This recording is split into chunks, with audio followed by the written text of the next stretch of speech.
आइए आज हमारे साथ कार्यक्रम में एक बेहद खास मेहमान शामिल हो रही हैं 361 वेल्थ, जो कि देश की सबसे दिग्गज वेल्थ मैनेजमेंट कंपनियों में से एक है, लिस्टेड भी हैं, जिनके नतीजे आपने थोड़े समय पहले देखे भी थे, बहुत ही दमदार आए थे। उनकी प्रेसिडेंट अनु जैन हमारे साथ कार्यक्रम में शामिल हो रही हैं। अनु जी, गुड मॉर्निंग, बहुत बहुत स्वागत है आपका और आपका धन्यवाद हमें समय देने के लिए। सबसे पहले समझाएं बाजार के डायरेक्शन के लिहाज से ही कैसे देखा जाए बाजार को। क्या वाकई में ट्रेंड फिर से मजबूती का बन चुका है या खतरे अभी बाकी हैं? Good morning.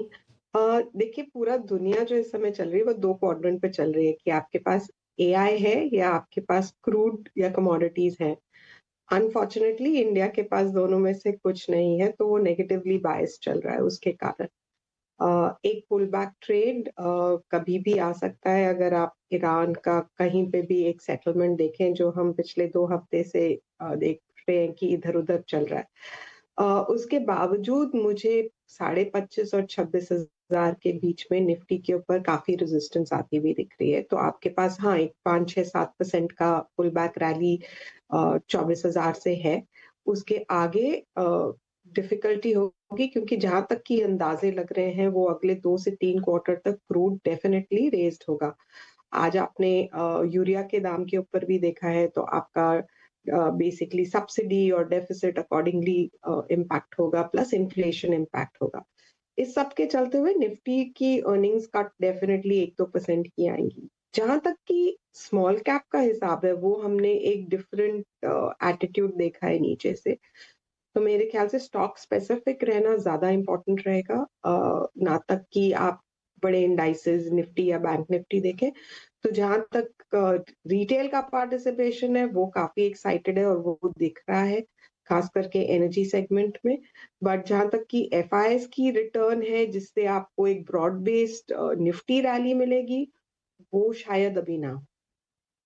अच्छी बात आपने की कि एक तरफा तेजी जो इंडेक्स में और निफ्टी के स्टॉक्स में बननी थी वो बन गई। यहाँ से सेक्टर और स्टॉक स्पेसिफिक रहना ज़रूरी है ताकि आप और पैसा बना सकें।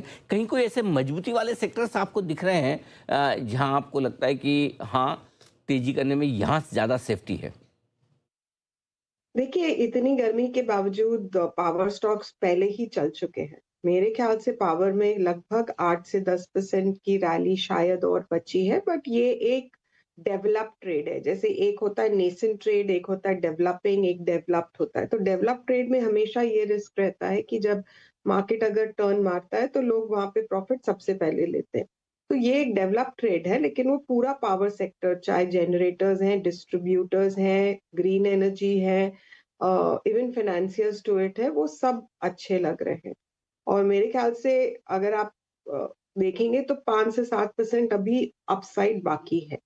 इसके अलावा जो पिछले 2 दिन से ट्रेंड है, वो फार्मा में और हॉस्पिटल्स में काफी स्ट्रांग बन रहा है, जो मैंने कल से इवन फाइन केमिकल्स में एंट्री करते हुए देखा है। तो वो एक सेगमेंट अभी तक मैं कहूंगी डेवलपिंग है, थोड़ा मार्जिन ऑफ सेफ्टी बेटर है। बाई चांस मार्केट टर्न भी मारेगा तो उसमें ट्रेडर के लिए उसमें अभी भी स्पेस है।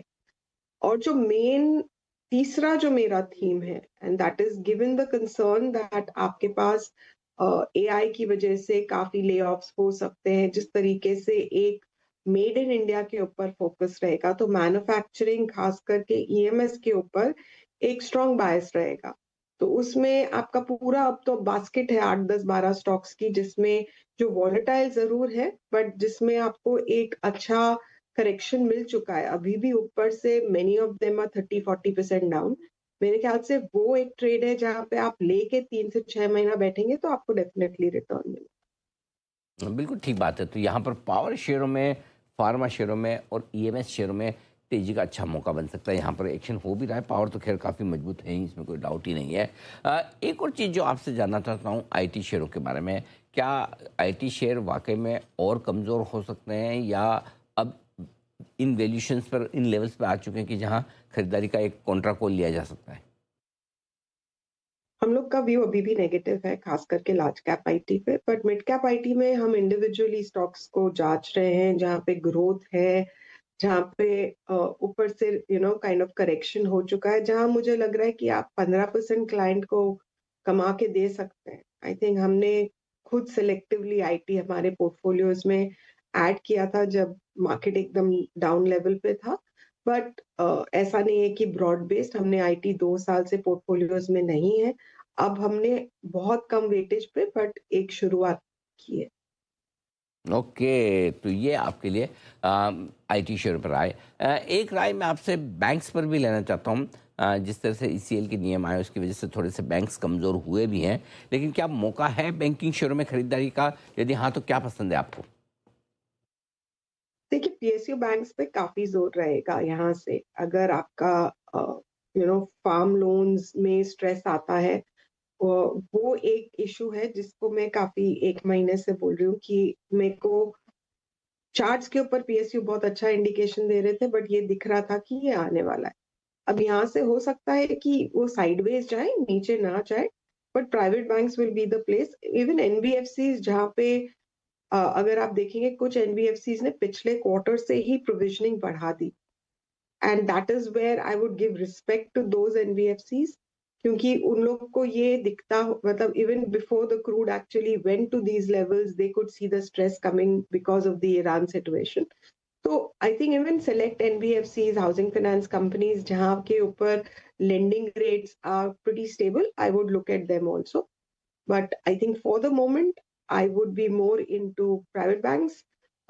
Probably in PSU, SBI is the only one which I've always recommended. I'm quite happy holding that. But नया लेने के लिए I think private banks would make sense. Perfect, तो ये आपके लिए राय बैंक्स के ऊपर आती है। अनु जी, बहुत बहुत धन्यवाद आपका, आपने समय दिया विस्तार से बाजार के डायरेक्शन पर और सारे सेक्टर्स पर और इन्वेस्टमेंट के मौक़ों पर राय हमारे दर्शकों के साथ शेयर की। बहुत बहुत शुक्रिया। जल्दी आपसे फिर मुलाकात होगी।